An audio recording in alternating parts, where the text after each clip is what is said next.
Hey guys, and welcome back to my channel TGIF. Yes, thank God it's by faith, but thank God it's also Friday. I want to say good evening from the Philippines. The current local time in the Philippines right now it's 6:33, and for those who are Seventh-day Adventists, I want to say happy Sabbath to you from the Philippines. If you like these videos, you know what to do, right?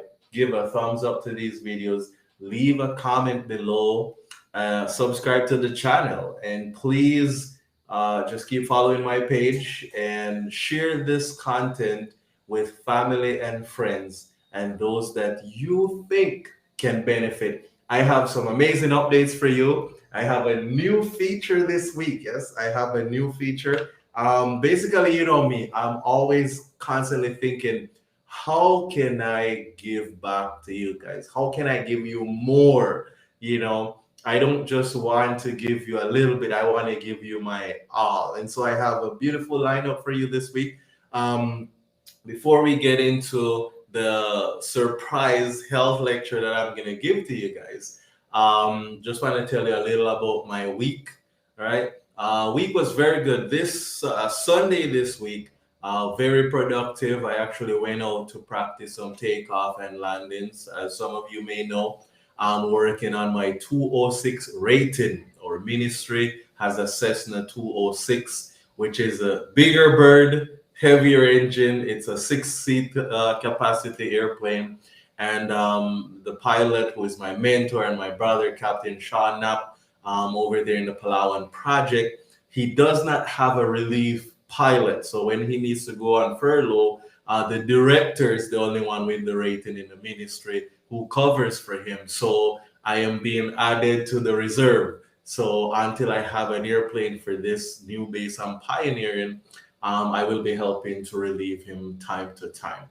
So we went out, we did some landing. I did share a video of one of the landings, very strong winds, but surprisingly, I was surprised that I did land three times with basically no correction from Captain Sean, who was with me. And coming from the 182 that had various challenges, I was telling them at the end, I didn't know that I would have caught on so quick because the landing, any new airplane, the landing is one of the hardest part. But my three landings were boom, boom, hitting the same spot three times. So I was really, really excited for that. I praise the Lord for your prayers and your support that makes that possible. Check ride was supposed to be today, but it got postponed until next week.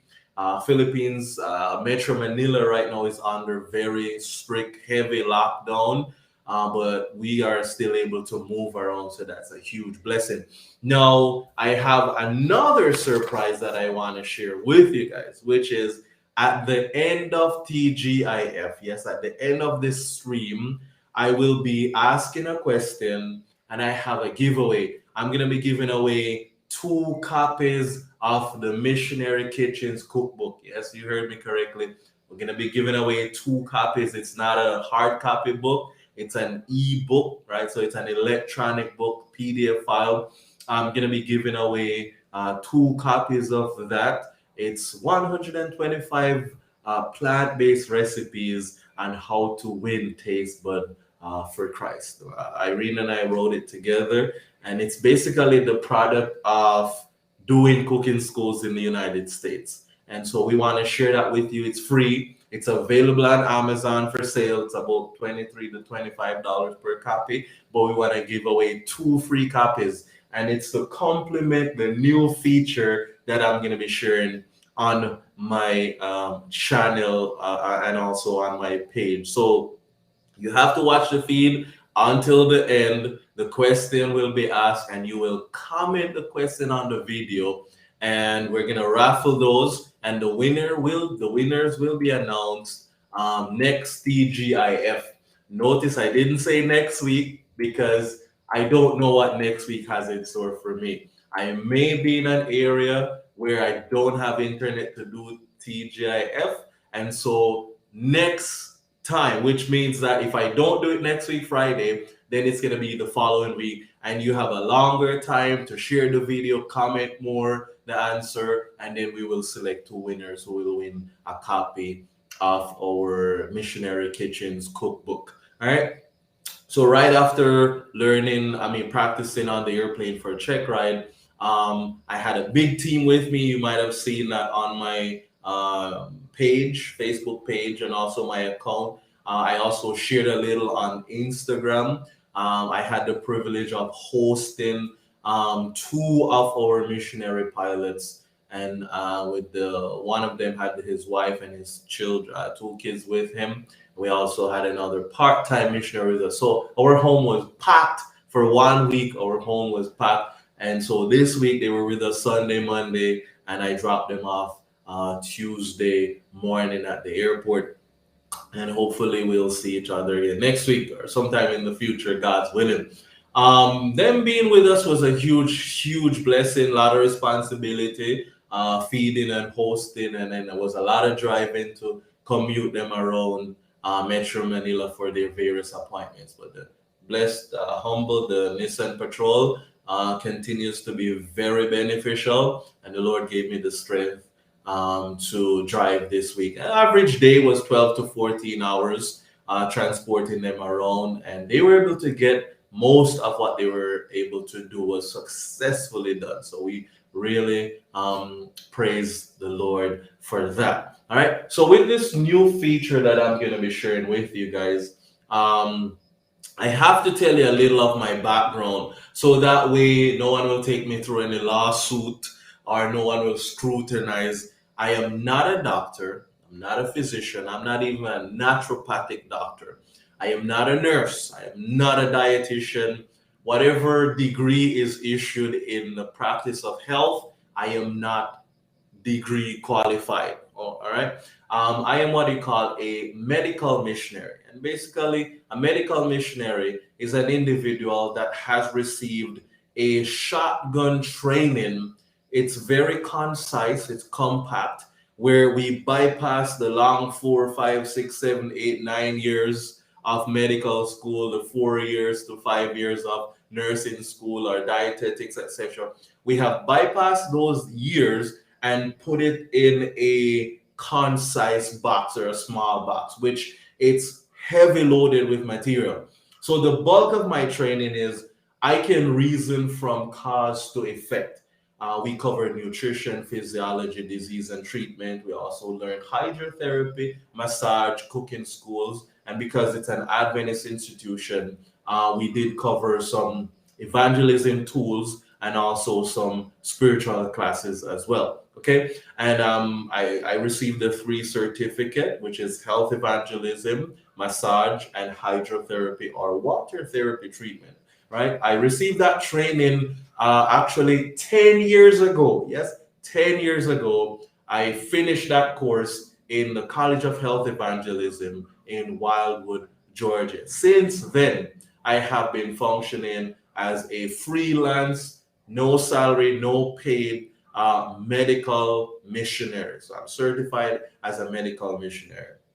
So the information that I will be sharing with you, take it with a grain of salt. Again, I threw it out there, the disclaimers. You don't have to listen to me, but by experience, I have learned that myself, I have benefited from the information that I am about to share you. I have seen drastic improvement in my health, and I'm thinking to myself, why keep it to myself? I want to share it with you guys, and it's free. So there is a lot that I want to share with you, and every TGIF, after telling you a little about my week, I want to basically get into some health lectures. I want to share these health lectures with you so that you and your family can benefit. We're in a pandemic situation where people are buck shuffling.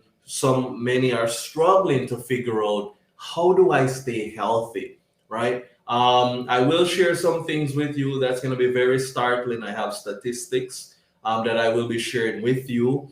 I have some pharmaceutical facts that I will be sharing with you as well. And we can always argue them, that's fine. I am very open to learn more. If I have made any mistake on anything, I am humble enough to apologize, do my research again, come back with an apology, and give you an update on that. So if you think I have butchered anything, don't be shy to comment that below in the box. All right. Now, I was really debating which lecture do I want to share with you first and foremost when it comes to health.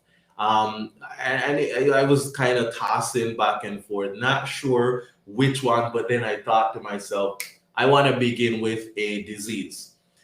You can check my credibility. If I've done a good job for those who are nurse, doctors, physician, dietitian, if you think I have nailed this presentation, give me some constructive criticism, give me some feedback, and I will definitely appreciate that.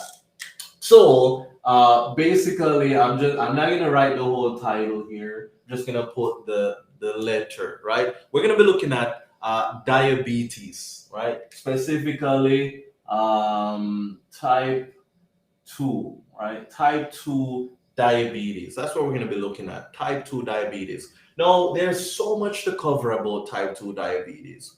So I'm just gonna focus on 3 areas: physiology, nutrition, and then the final one is uh, D and T, which is disease and its treatment. All right, so we're going to cover 3 areas: the physiology aspect, the nutritional aspect, and the disease and treatment aspect. All right, so let's start with the physiology. When you deal with diabetes, before you can find out nutritionally what's going on in disease and treatment, it's always good to know what is the function of the pancreas. Or we want to know the function of the body. So the physiological function of the physiology behind type 2 diabetes is we have to take into consideration the pancreas, right? We have to look at the pancreas because that's the organ that we are most focused on, right? So when you deal with the pancreas, basically the pancreas deals with digestion and it helps to regulate blood sugar. So we have this organ in our body called our pancreas, and it helps to do 2 things, right? It helps to deal with digestion, which is D, right? And I'm using these for a reason because maybe the question might be, what does this D represent? That's why I'm not telling you and writing everything down. Not only that, my board is cheap, and if I write too much, it might flip over. Okay, so that's something for you guys. So the pancreas purpose, it helps with digestion, and it also helps to regulate, right, blood sugar, right? It helps to regulate blood sugar. So when it comes to the regulation of the blood sugar, basically when you eat something, which in this case it would be carbohydrates, right? When you take in carbohydrates into your body, the body does not say, oh, this is bread, oh, this is flour, or this is rice, or this is pasta. The body just identify it as carbohydrates. And once it's carbs, it's gonna be converted to glucose, right? It's going to be converted to glucose, right? And that's what the cell uses for energy, right? So you have this cell, and then we have the entrance of it. The glucose goes into the bloodstream, and it goes down into a little place called the mitochondria, which is the powerhouse of the cell. And glucose is considered to be the fuel. This is what fuels our muscle. So here's an example. I am physically working right now. My muscle cells will be crying out, I need fuel. And the body will go, where's the glucose? Where is it stored? Where is it happening? Get that into the cell, give you the energy. When you are fully maxed out on glucose, you start getting tired, the muscle begins to hurt, etc. Why? Because you're low on glucose. Okay? So the physiological effect, the physiology behind type 2 diabetes is the pancreas is an organ that is needed. It's used for digestion. It helps to regulate the blood sugar, right?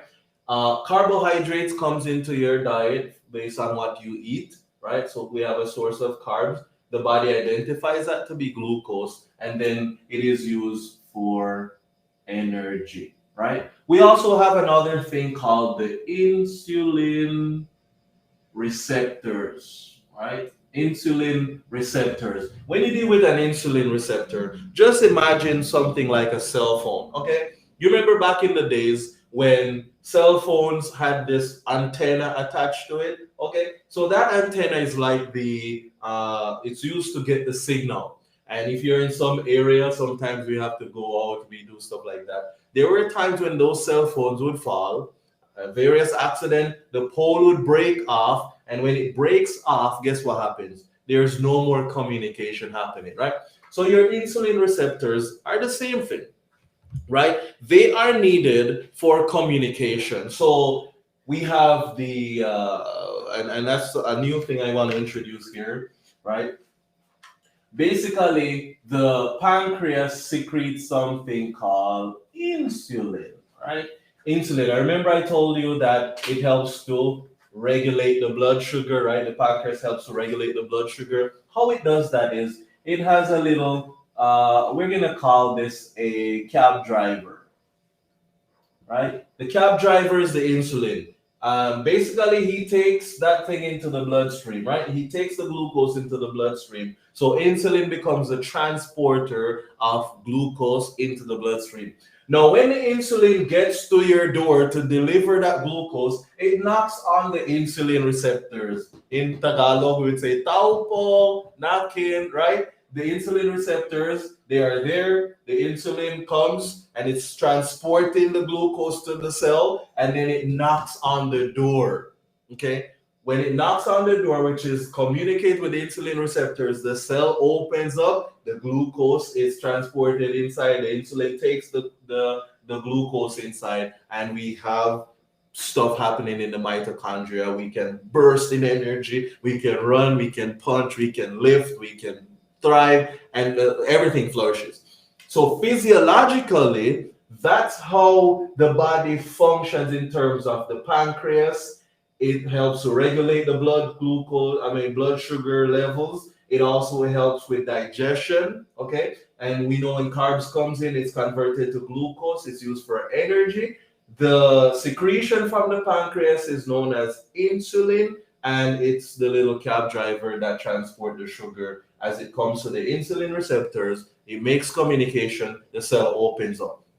Now, when you get to diabetes now, right, there are some possible causes to interfere with the flow of things. Okay. So when we say insulin helps to regulate the blood sugar the pancreas via the insulin helps to regulate, basically your blood sugar is supposed to be stabilized. It's not supposed to be too sweet, and it's not supposed to be, lower. It's supposed to be at a level where digestion takes place and the blood is relatively not too sweet beyond its capability that it's supposed to be at, right? So that's why we say it regulates the blood sugar. So let's use an example.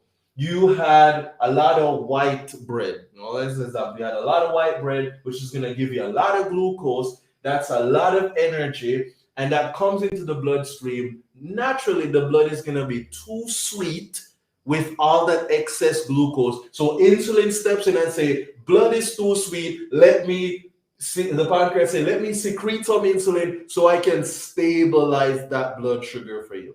And that's what the insulin is doing. Your pancreas works to secrete that insulin to keep your blood sugar levels regulated in such a way that it's not too sweet to give you complication. When you have type 2 diabetes, there's one or two things that is happening.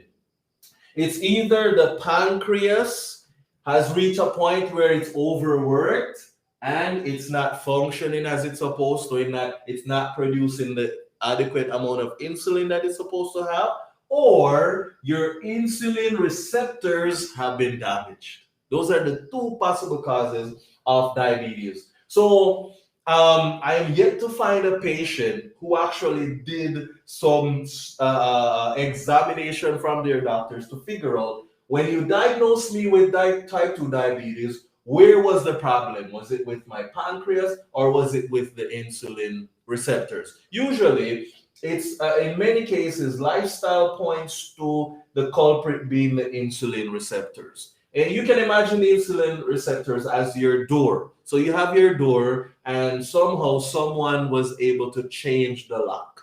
So you come with the key, try to turn it, it doesn't work. Why? The lock has been changed. Some of the causes that damages the insulin receptors, we have smoking, right? It can be stress, alcohol, right? You also have animal protein, right? Or animal fat, right? Or animal protein, right? When you have all these, and these are just some of the main causes, right? Smoking, stress, alcohol, animal fat can help to damage the insulin receptors, right? So you want to be careful with not smoking, watch your stress level, careful with your alcohol intake, and be very mindful of animal fat. Now, here is one of the areas that a lot of diabetics get it wrong. They automatically think, oh, I'm diabetic. Let me stop messing with sugar. Let me not eat anything sweet.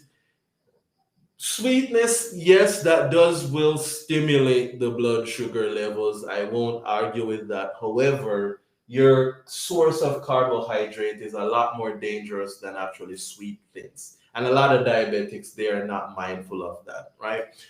Fruits, which would give you fructose, when they are overripe, yes, an overripe banana, a very ripe mango, fruit that is high in sugar or fructose can definitely spike your blood sugar, but those are not as detrimental to you or dangerous to you as is refined carbohydrates, right? And we're going to be looking at that in our nutritional aspect. So let me just recap the physiology again.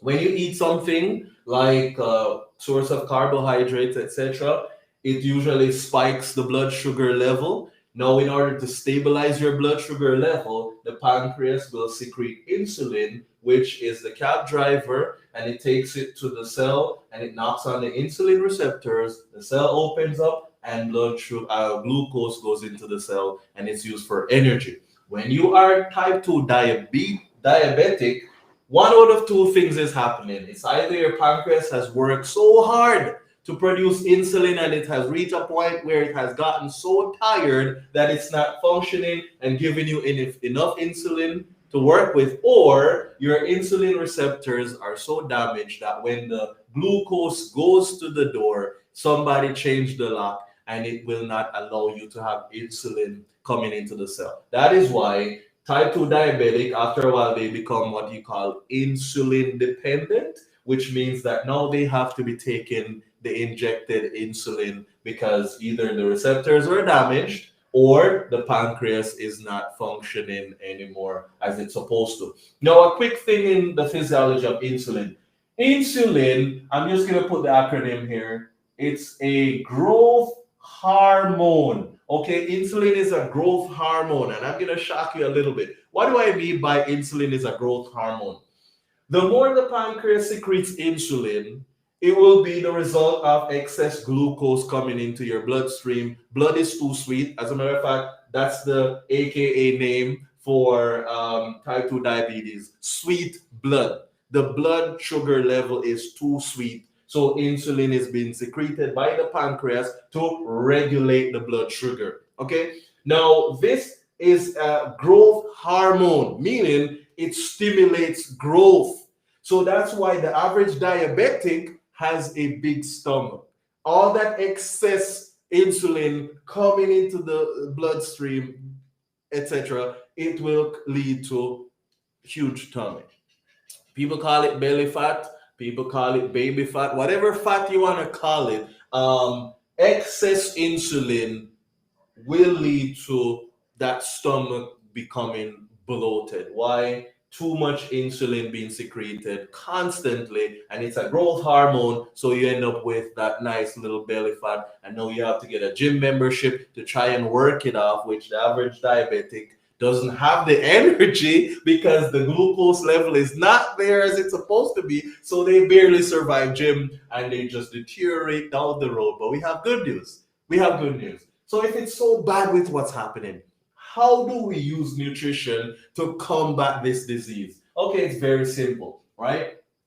Fiber is what you really need, right? If the pancreas is overworked or the insulin receptors are damaged, how can we rest the pancreas from secreting and working so hard to produce insulin? How can we repair the insulin receptors that is damaged? Well, we can eat food that is very rich in fiber. So you want to go for whole grains. So your unpolished rice or your brown rice, your wheat flour, anything that will give you a lot more fiber with your carbs is the very, very ideal. How does that work? Okay, here's how it works, right?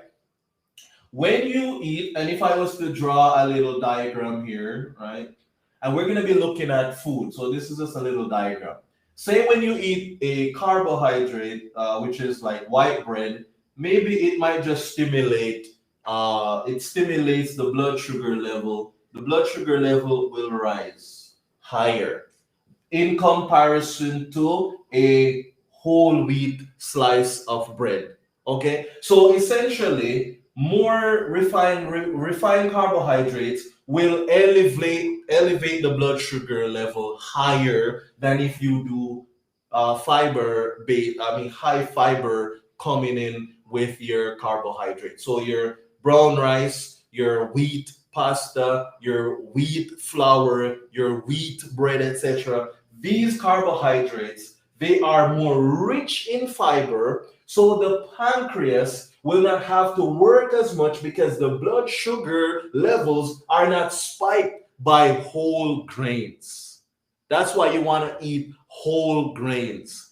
Unrefined food is better. Not only that, if high fat diet is contributing to your insulin receptors being damaged, why not go for plant-based protein? Try plant-based protein. Some people like soy, some might do beans, right? Why not reduce and eliminate your alcohol content? Why not find a way to handle your stress better? And today would be a perfect day to quit smoking, right? So you want to bear those things in mind. That's the nutritional aspect. The more fiber in the diet, the less insulin that is needed to be secreted to regulate your blood sugar level, right?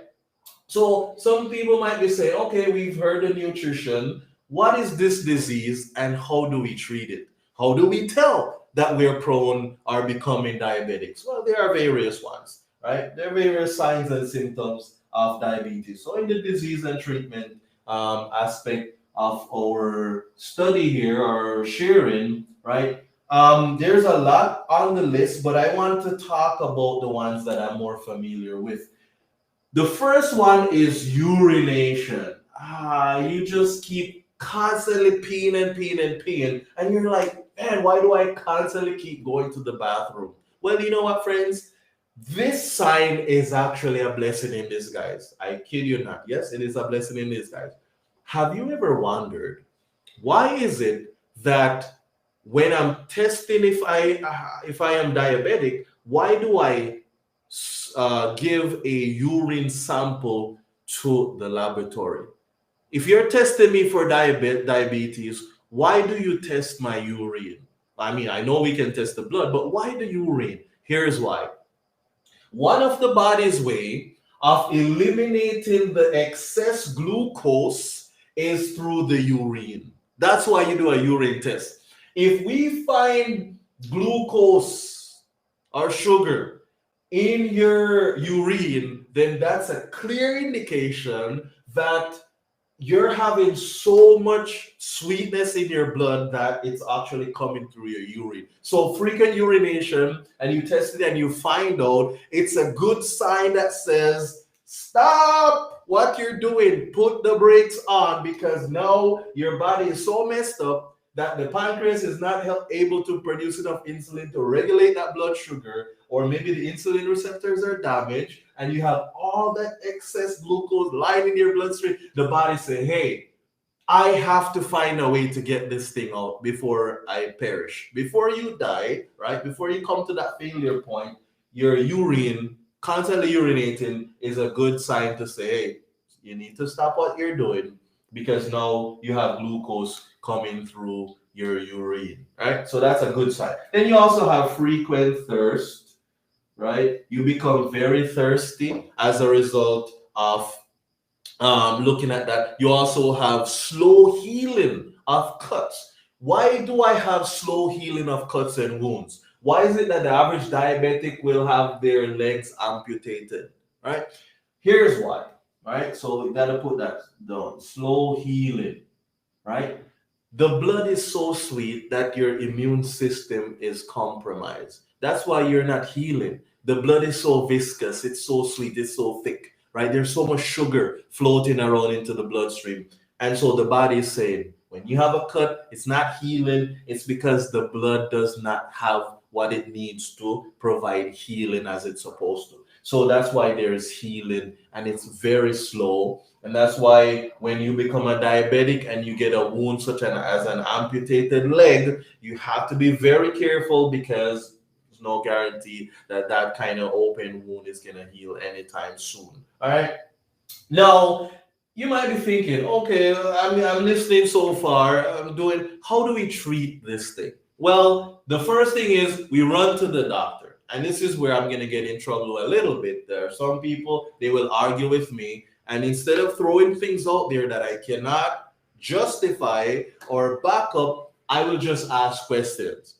Do you know anyone in your family who went the pharmaceutical route, which is you went to the doctor, he diagnosed you with diabetes, he gave you those prescriptions? Do you have anyone in your family who, after taking that prescribed medication from the doctor, which came from the pharmacy, were they cured?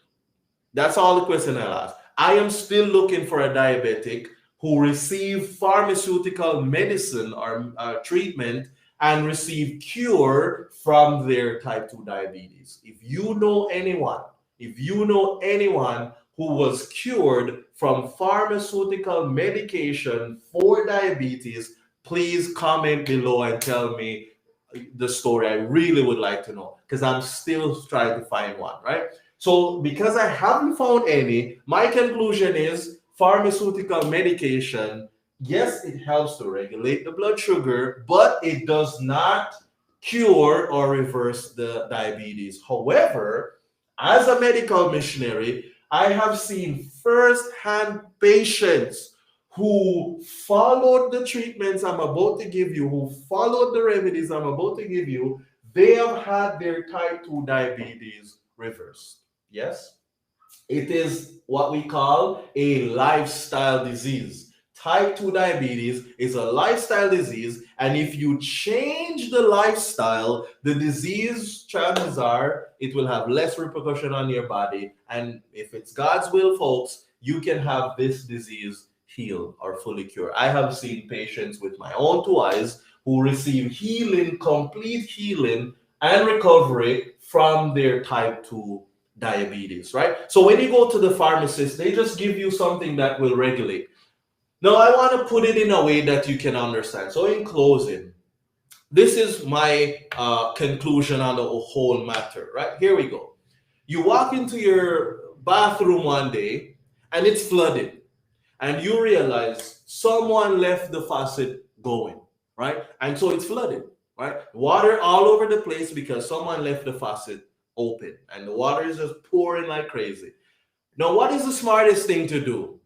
Okay, here's what the average person would do, and you're gonna say this person is stupid, but here's what the person is gonna do. They're gonna grab mop and bucket, and they're gonna see how fast they can dry that water faster than the faucet is pouring out water. So when they get tired, they say, "Oh man, I cannot do it by myself. Let me ask some more people to come in here. Come kids, come family, grab bucket and mops, and let's get this water up." And so they're able to and they are doing everything they can. Okay. But is that the smartest thing to do? Why not turn off the faucet? Then dry up the water. Now, in my analogy, If you see someone doing that, you would quickly say, why are you so stupid? Turn off the faucet first, then you worry about drying up the water. Why? Drying up the water without turning off the faucet is just a ridiculous idea. Well, guess what? The average person who runs to the pharmacy for over the counter drug medication or the prescribed medication is like individuals who is trying to mop up the water faster than the faucet is still open. Okay, so lifestyle, it's harder. It's harder. Why? The pill is a lot easier. It's more convenient. Why? Because I like my refined carbohydrates. I enjoy my animal protein. I love alcohol. I don't mind dealing with stress. I don't know how to handle it. And smoking helps me to forget about my problems. That's too hard. Don't tell me to change my lifestyle. If I can keep this lifestyle and then take some pill or some supplement or some liquid, that's more convenient for me. I get to enjoy what I do and still have something to regulate my blood sugar. Well, you're just like somebody mopping as fast as you can without turning off the faucet. So I just want to encourage you folks. In this disease and treatment, this is a lifestyle disease. And if you can find a way to quit these things and make changes to your lifestyle, chances are, if it is God's will, you can actually see this diabetes reverse. Now, don't wait until you're diabetic because you do not become diabetic overnight. It's a gradual lifestyle change, right? It's a prolonged lifestyle practice. It's a habit that we establish for years and years and years. Because you might be saying, oh, I'm young. No, I enjoy my white flour, my white rice, and I'm just doing my thing. I'm young. And yeah, it's true, right? And that leads me to my Bible text. Psalm 139, verse 14 says, we are fearfully and wonderfully made. So fearful and wonderfully made are we that you can prolong this for years and you don't get diabetes until your 50s, 60s, 70s, right? But what if you were to make changes today? Chances are when you get to 50, 60, 70, it might not be diabetes, but it might be something else, right? You can have prolonged life if you were to change your lifestyle. So that's what I wanted to share with you guys. Again, I'm not a doctor, I'm not a nurse. I'm just reasoning from cause to effect here, putting some little physiology, nutrition, disease, and treatment together, hoping that I can inspire you to have an understanding of what's going on with this disease. Next time we meet for TGIF, I'm going to be sharing with you, this is my title, right? When do I value my health? When do I value my health? Is it now or later? You cannot afford to miss that. I have some statistics that I'm going to share with you. I have some figures that's going to blow your mind. The title is When Do I Value My Health? That's going to be for next week. All right. So I hope you learned something from our health talk today. I hope I covered enough. I hope I gave you enough to work with. And if you have any questions, if you have any comments, you know how to reach me, right? I have my email address. It's very easy to remember. Flyingbyfaith 2018 at gmail.com. Very easy. Flyingbyfaith 2018 at gmail.com. Send me an email. Let me know if you have learned anything from this. Let me know if you have any relatives that would benefit. If you reach out to me and say, hey, I'm struggling with type 2 diabetes, or my grandmother is, my aunt, my uncle, my brother, my sister, my friend, my neighbor, whoever it may be, I can help you to have a specific diet. So I can give you a weekly diet plan, right? We have various cookbooks that we can share so many recipes and ideas with you of how you can eat your way out of diabetes. Yes, you heard me correctly. You can eat your way out of diabetes. There are food items that you can eat that will help you, that can regulate. There are herbs, right? There are food. There are different teas And there are also natural remedies that you can use. I hope you guys were inspired. I'm so fired up. I just want to keep going. I haven't done this in a while, but I don't want to flood you guys. So that's where I am going to leave it for today. Do I have any question? Is there any question in the comment section? I'm looking at my feed. No questions. All right, we have no question, guys. So that's where we're gonna end our TGIF this week. And before we go, I promise you that I'm gonna ask the question, and the winner will actually, I'm gonna select two winners, and you will be able to get for yourself a free copy of our cookbook. So here's the question. Here's the question. All right. What kind of disease is diabetes? I covered it in the lecture. I said it so many times. What kind of disease is this? I will not give you any clue. You have to go back to the lecture. What kind of disease is type 2 diabetes? If you get the answer correctly, comment it below. And we will put you in the grand draw, and the winner, two winners, will receive a copy of our missionary kitchen cookbook. Before you guys go, again, I'm still taking prayer requests, guys. So if you have any prayer requests, send them to me. Right, this is my little prayer journal. It's called Praying by Faith. I have so many empty pages here, folks. And you know what? A number of individuals that I reach out to, praying for them. I remember I was praying for someone.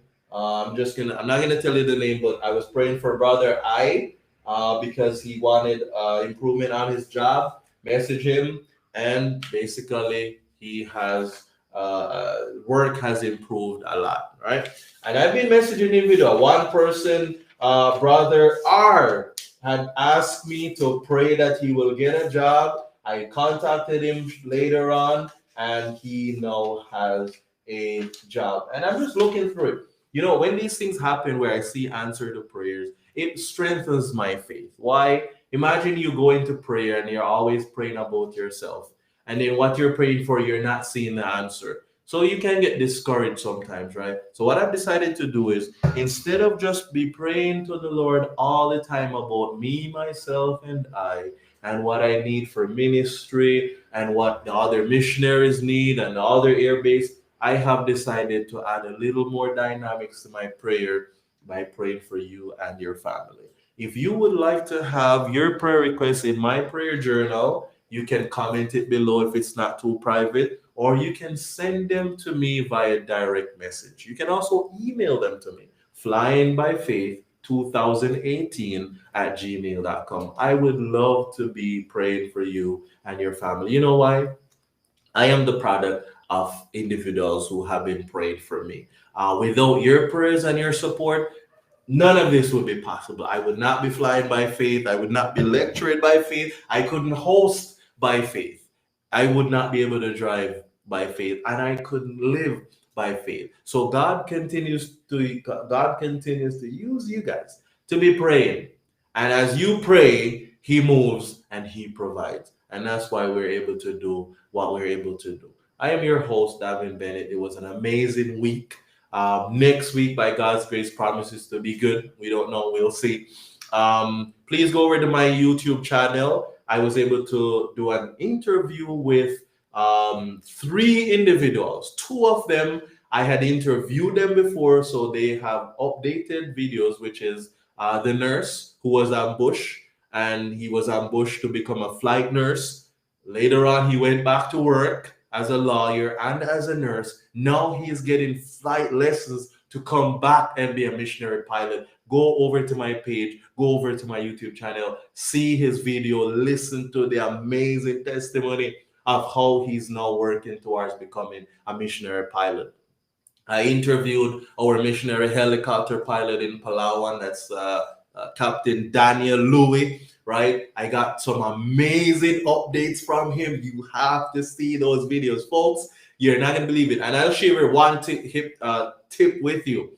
During the interview, he shared that basically he has seen more donations in this pandemic than before the pandemic. Yeah, you heard me correctly. Before the pandemic, donations were coming in. But since the pandemic, he has seen God's provision more. And it's ironic because during the pandemic, more people are losing jobs, people have less money, people are really struggling. How can God provide more in the pandemic at a time when so many are losing their jobs versus when people had a lot of jobs? You know what's happening, folks? People are reprogramming their priorities. Yeah. And I had the humble privilege of interviewing my mentor, my friend, and my brother, Captain Sean Knapp, with his wife and their two kids. And he had some amazing updates to share with us as well. And you guys have to see those for yourself. Please go over to my Facebook page, go over to my YouTube channel, Flying by Faith. Check out those videos. If you are feeling discouraged and you feel like all hope is lost, please hear from the other missionaries, guys. God continues to provide the means as we continue to do the work. Mabuhay from the Philippines. Maraming salamat po sa inyo lahat. Happy Sabbath, everyone. Thank you guys very much. And I'm excited and I look forward to sharing with you next week, TGIF. Thank God it's by faith, but more so, yes. Thank God it's Friday. God bless and see you soon.